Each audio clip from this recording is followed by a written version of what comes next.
여호수아 23장 1절에서 10절입니다. 1절. 여호와께서 이스라엘 주위를 둘러싼 모든 적들로부터 이스라엘에게 안식을 주신 후 오랜 세월이 흘러 여호수아는 늙고 나이가 들었습니다. 이때는 이스라엘이 땅 분배를 마치고 약 20년 정도의 세월이 흐른 뒤로 봅니다. 여호수아는 110세에 사망하는데 그가 갈렙과 비슷한 나이였고 80세 정도의 가나안 땅에 들어왔다면 가나안 입성 후 대략 30년의 세월이 흐른 셈입니다. 23, 24장은 여호수아의 고별 설교입니다. 그는 모세의 고별사가 그랬듯이 최근에 하나님께서 이스라엘을 위해 행하신 일들을 회상합니다. 3절.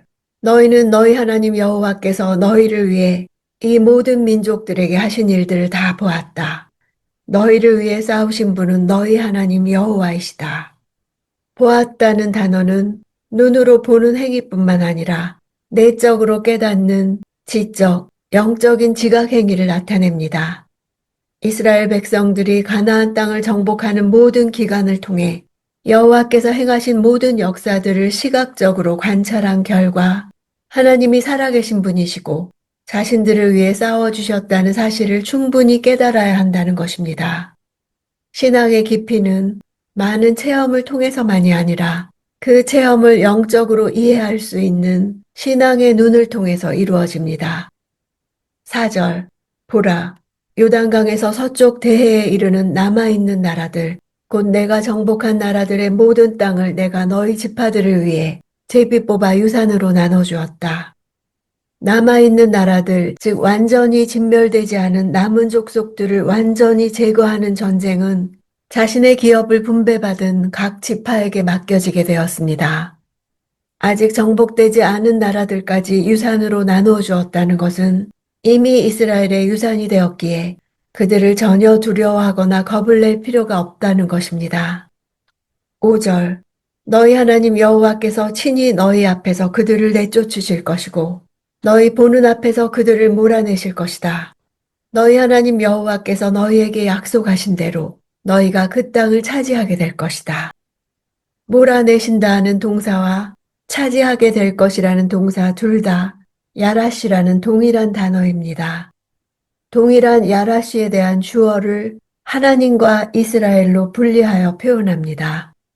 이는 약속 성취의 외적인 주체와 내적인 주체를 동시에 보여줍니다. 즉 이스라엘 백성들은 겉으로 드러난 전쟁의 주체이지만 하나님이 내면의 실제적 주체이심이 표현되는 것입니다. 이런 측면에서 이스라엘의 가나안 정복 전쟁은 일반 세속사에서 이루어지는 전쟁과 엄격히 구별됩니다. 이는 분명히 하나님의 절대 주권의 배경 아래에서 하나님의 통치가 이루어지는 나라를 이루기 위한 거룩한 전쟁이었던 것입니다. 하나님이 몰아내실 때 비로소 이스라엘이 차지하게 된다는 전쟁의 원리, 신앙의 원리를 말해주고 있습니다. 내쫓다는 단어는 떠밀다는 뜻입니다. 물리적으로 떠밀어내는 동작을 가리킵니다. 이런 동사의 사용은 가나안 종족들에 대한 헤렘 전쟁이 실제적으로는 대량 학살보다 오히려 추방의 방식으로 전개되었다는 것을 나타냅니다. 6절. 그러므로 너희는 용기 백배해 좌우로 치우침 없이 모세의 율법책에 기록된 모든 것을 지키고 실행하라. 그 당시 이미 모세가 기록한 모세의 율법책이라는 책이 존재하고 있었습니다. 신명기에 모세가 율법의 말씀을 다 책에 써서 마쳤으며 그 책은 언약궤 곁에 보관되었다고 기록되어 있습니다. 이스라엘 백성들의 삶의 기준은 제각각 나름대로의 주관이나 상황에 따라 변할 수 있는 것이 아니라 율법책에 기록된 것을 지키고 실행하는 것입니다. 8절. 오직 너희가 오늘까지 행한 대로 너희 하나님 여호와를 굳게 붙들어야 한다. 굳게 붙들다는 단어는 따바크입니다.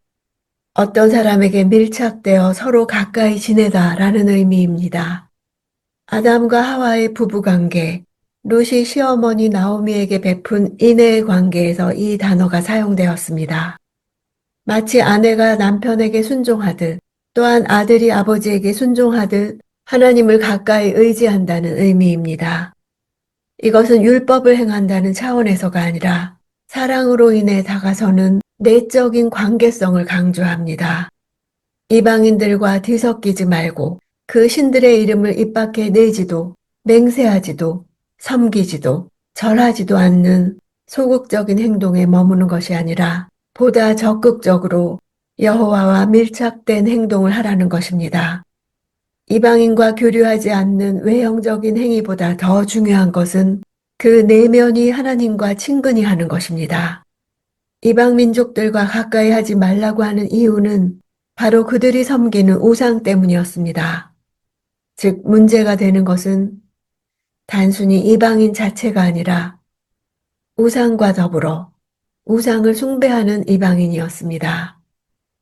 외적인 우상 숭배는 겉으로 드러나는 행위 이전에 먼저 내적인 추구에서부터 시작됩니다. 10절 너희 하나가 1000명을 내쫓게 될 것이다. 너희 하나님 여호와께서 너희에게 약속하신 대로 너희를 위해 싸우실 것이기 때문이다. 하나가 1000을 내쫓는다는 것은 인간의 불완전한 힘으로 이기는 승리가 아니고 하나님의 무한한 권능과 전능하심으로 절대적인 우세와 완벽한 쟁취가 보장되는 승리라는 사실을 비유하는 것입니다. 여호수아에게 내 발로 밟는 땅을 다 주시겠다고 하셨습니다. 그 약속대로 많은 전쟁을 겪고 마침내 수많은 기업을 분배하게 하셨습니다. 그러나 이미 정복한 땅도 있고 아직 남아있는 땅도 있습니다. 내 곁에도 아직 믿지 않는 자녀들도 있고 성령으로 세례받지 못한 사람도 있고 인격적으로 주님을 만나지 못한 사람도 있습니다.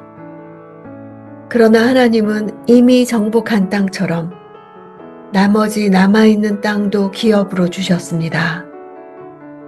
나의 믿음의 싸움, 인내와 지혜와 헌신을 이룬 것을 자녀들이 보았다면 그것이 자녀들에게 기업이 될 줄을 믿습니다. 하나님 때문에 포기하고 하나님 때문에 참고 용서하고 승리한 싸움이 있다면 그것이 기업이 될 것입니다.